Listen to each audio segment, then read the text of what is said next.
games like GoldenEye and Perfect Dark, the N64 more than proved itself as a real contender when it came to first-person shooters. The first Turok was not only one of the first games to show off both the graphical and technical capabilities of the system, it was also one of the first in its genre to hit the console. After its huge success, it made sense that a sequel would eventually be made, which built upon everything the original introduced and improved nearly every aspect of it in the process. The story sees you fighting against the Primogen, who want nothing more than to see humanity destroyed, and you travel through the Lost Lands equipped with a dizzying amount of weapons and blast your way through the nigh on endless wave of enemies that come your way in what has to be one of the most enjoyable shooters on the N64. Without a doubt, the most impressive aspect of the game though has to be the visuals. The sheer level of detail is just overwhelming, and at the time it was probably one of the best looking games on the system. Each character has a very realistic appearance and motion, and you can definitely see why the game got an M rating due to the copious amounts of violence that permeates throughout each and every encounter. Texture work was another highlight, with each environment managing to feel like a believable space, but the crowning achievement of the game has to be the lighting effects, which gave each and every weapon you used a real punch. Although it didn't come without its flaws, as the frame rate does have a tendency to drop once there's a lot going on, but it never gets to the point of being unplayable. Overall, Turok 2 is most definitely one of the best shooters in the N64's library, and superior to the original in every possible way. If you fancy jumping back into it today, make sure to check out the remaster that released not so long ago for modern systems.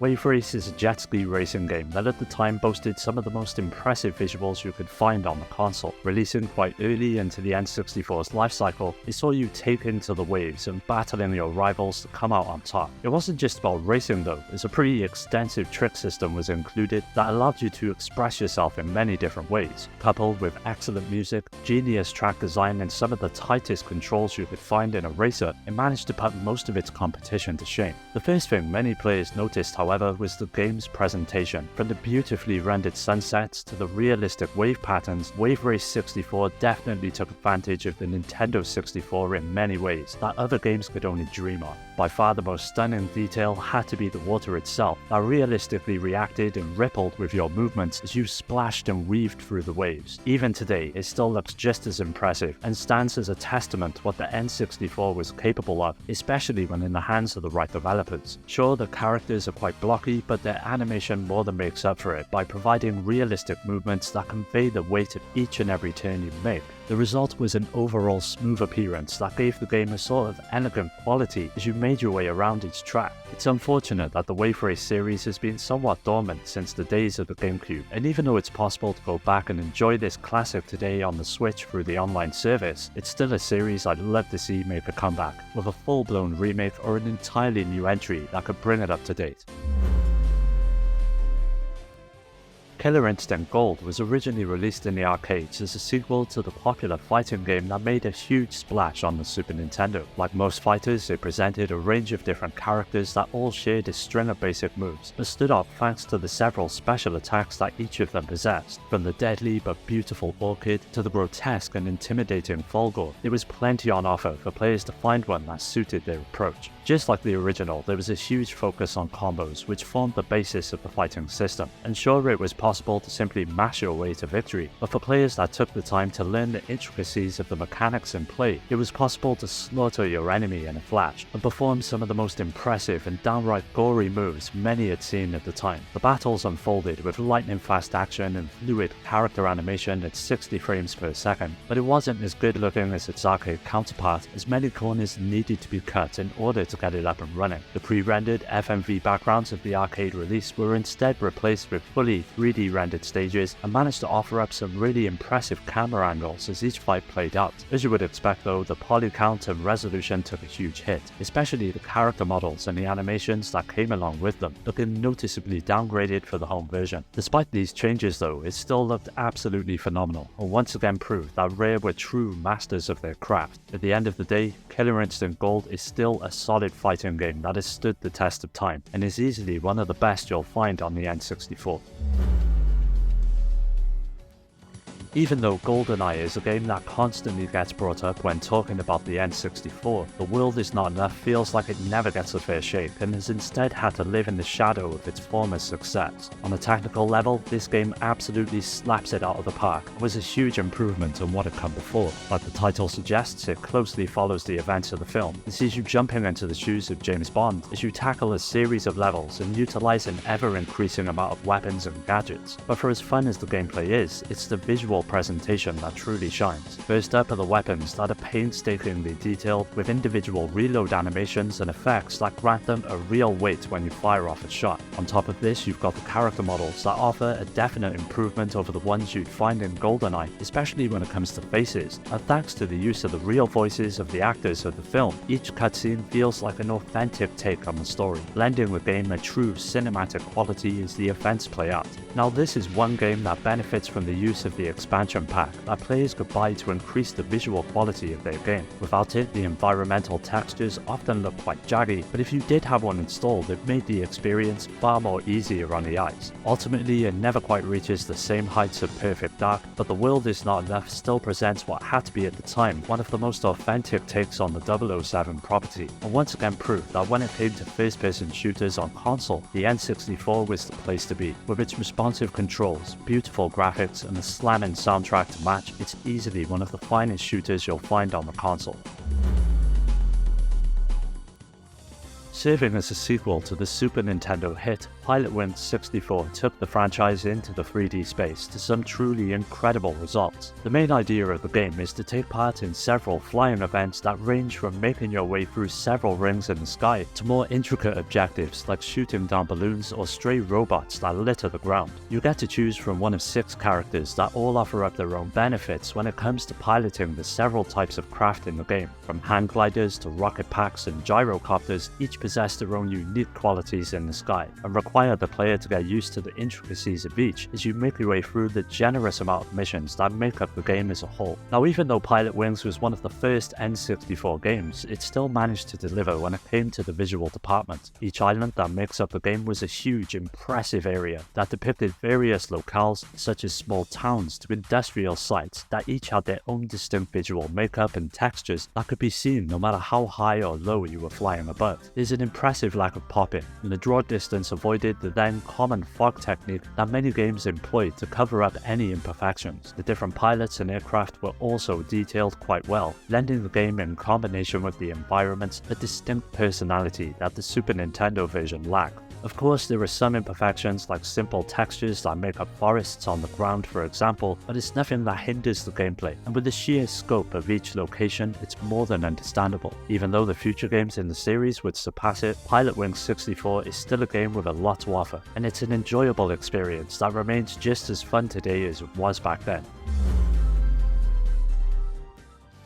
The best way to describe Sin and Punishment would be if you took Time Crisis, Star Fox, and Jet Force Gemini and mixed them all together, which resulted in something truly special. Developed by industry veterans Treasure, it served as the N64's swan song and took advantage of every inch of power the console could provide. It's essentially a futuristic on-rail shooter that grants you the ability to aim one of the many weapons you'll possess at your will, and also sidestep incoming attacks as the way to progress through the several levels that make up the adventure. It's a short but sweet affair that commands the player to get to grips with the several mechanics in play to overcome the nigh-on frantic speed of the gameplay. But what Sin and Punishment really got right was the way in which it presented itself. These are some of the best visuals you'll see on the N64. The environments look incredible, the graphics are sharp, and several of the levels display some impressive draw distances and sense of scale that hadn't been seen in the console before. While there's always loads of stuff happening on screen, the frame rate remains consistent throughout, and once you see it in motion, this alone is something that should be commended. Although it doesn't quite hit the 60 FPS mark, it's more than respectable and helps you never miss a beat.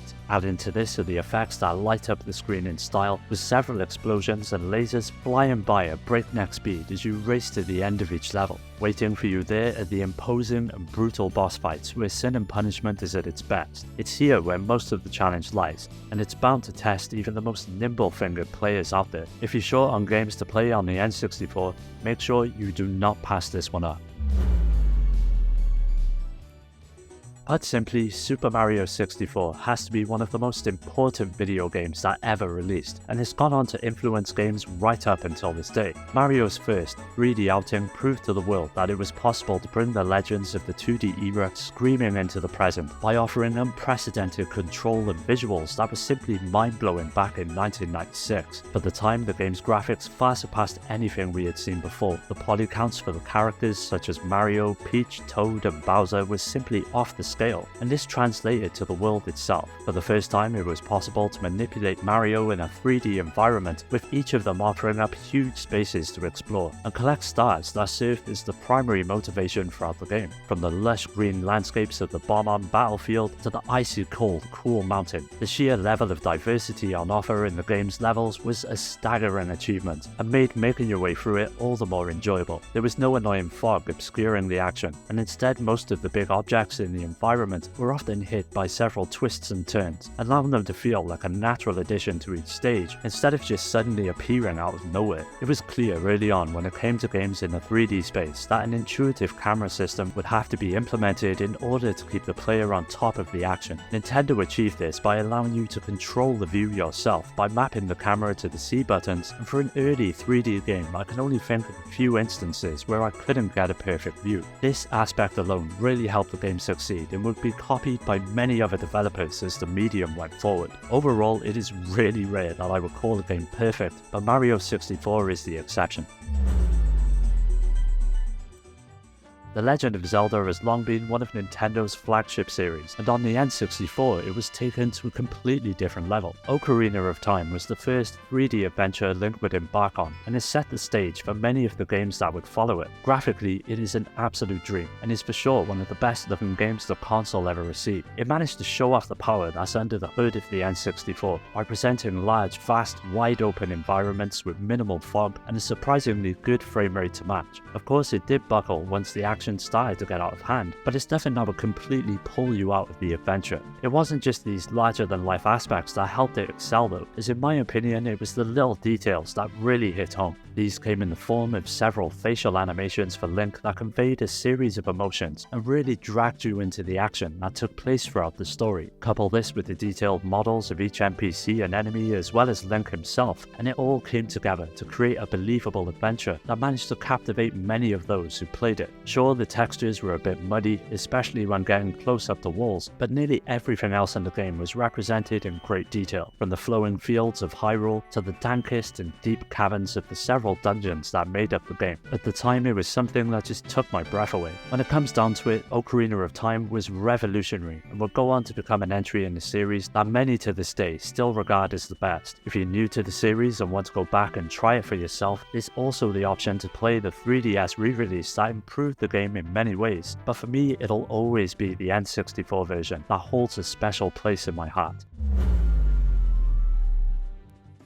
After the huge success of the country games on the Super Nintendo, it was a bit of a no-brainer that Rare would carry on the series for the then new Nintendo 64. Just like Mario, it was no easy feat bringing Donkey Kong into 3D, but the absolute wizards at Rare more than achieved their goal by producing what is perhaps one of the best games in the series. It once again put you into the role of the Kong family and saw you exploring a huge range of worlds that were all lovingly designed and implemented. From the sunny shores to the dense jungles and dark caves, there was plenty of variety that made up the game, and thankfully this was also afforded to the gameplay. It wasn't just about platforming, but instead you'd find yourself racing, taking part in shooting sections, and also several minigames that served to spice up the gameplay even more. By today's standards, the visuals are blocky and jagged, but if you judge them by when they came out, the graphics for the time were second to none. The difference between this game and say Banjo-Kazooie is that the expansion pack is required for this game to be played. As a result, it wasn't a blurry mess that often plagued the N64 games, but instead a clear and crisp experience that allowed the visual aspect of the game to steal the show. All of the protagonists were well animated and each had their own distinct look. From the baseball hat of Diddy Kong to the tie that Donkey wears to even Lanky's arms stretching 10 yards, each character had their own feel and personality that was truly well presented. Ultimately, if you're looking for an enjoyable platformer to get stuck into on the N64 and you've exhausted the likes of Mario or Banjo, Donkey Kong offers up a great alternative. Banjo-Kazooie was one of the most enjoyable games on the Nintendo 64, but it wasn't without its issues. This prompted Rare to take the criticisms to heart and come back swinging with a sequel that made the overall adventure even better. First up, there was a noticeable increase in difficulty, and also each area you got to explore was notably larger and far more engaging than the first time around. Of course, one huge improvement were the visuals that felt like a real step up and introduced players to a range of beautifully created environments absolutely brimming with character and charm. The draw distance especially of each location needs a special mention, as you can look out and see the entire level at a glance, and although there is some occasional pop-in when it comes to the enemies, it's still rather impressive to see it all up and running. Real-time lighting and realistic shadow movements further enhanced the believability of each space you got to explore, and served to further draw you into the on-screen antics. Unfortunately, the frame rate leaves something to be desired, although it's not as bad as you would think, and it's completely playable, but it's clear some concessions were made in order to get it up and running, and this is one area where the game slightly suffers. When it comes to animation though, Banjo-Tooie was outstanding, with each NPC, enemy and playable protagonist being afforded a slew of different animations that help bring them to life in meaningful ways. Believe it or not, this was all achieved without the use of an expansion pack, and as a result it stands as one of, if not the, most graphically impressive game on the Nintendo 64. Well, that does it for today's video. Keep an eye out for part 3 as that will be coming up soon, so don't forget to subscribe and hit that bell to get notified about new videos that release every Monday and Thursday. You can follow me on all of the socials which are linked below to stay up to date, and also join my growing community on Discord. I'd like to give a special shout out to my Patreon supporters: